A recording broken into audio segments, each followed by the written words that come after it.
This is my second year here, and it's great to be back.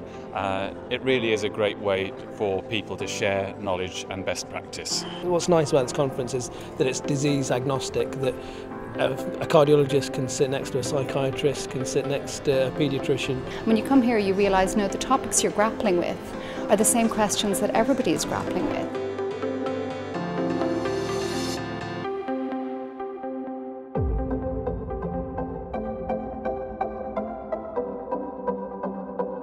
The Evidence-Based Medicine Manifesto is laying out some core principles, but then very much saying to people everywhere, well, come and join us. How do we develop this? How do we make this really live? The ecosystem of EBM is made up of clinicians, academics, journal editors, journal publishers, regulators, funders, and so on. Each of those is represented in the room next door.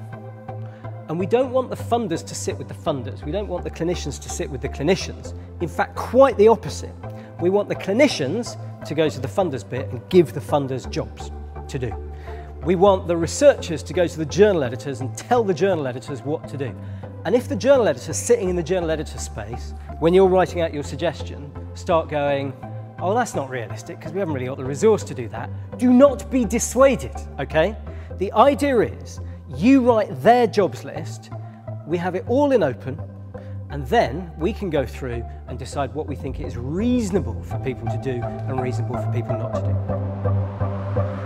I think all of us involved in the Evidence-Based Medicine Manifesto have come to feel frustrated that there are lots of academic publications documenting and describing the problems, but there's much less emphasis on how to fix these problems. So our workshop sets out to create a to-do list for all of the players in the ecosystem of evidence-based medicine. The biggest problems that we talked about in the group for regulators was there was a concern shared by most all of the people there regarding the fact that regulators largely rely on data that's supplied by manufacturing authorization holders or people or data from the industry. And we would like to see a more independent review of data. One of the things that I saw in the manifesto is about generating evidence-based guidelines, and that's my primary focus in work.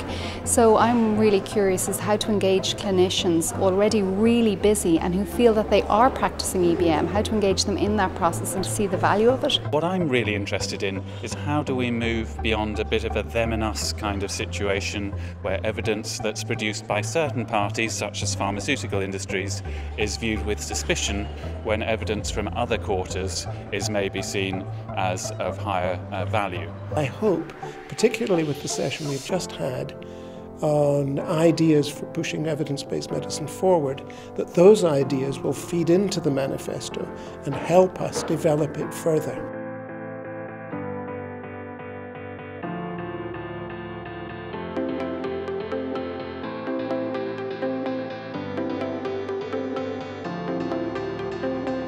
It's very impressive for me, coming from a perspective of public law, to see scientists working through problems in that way. I think that anything we can do to kind of bridge that gap between research and health professionals, but also particularly policymakers, I think that gap is potentially even bigger, is only a good thing.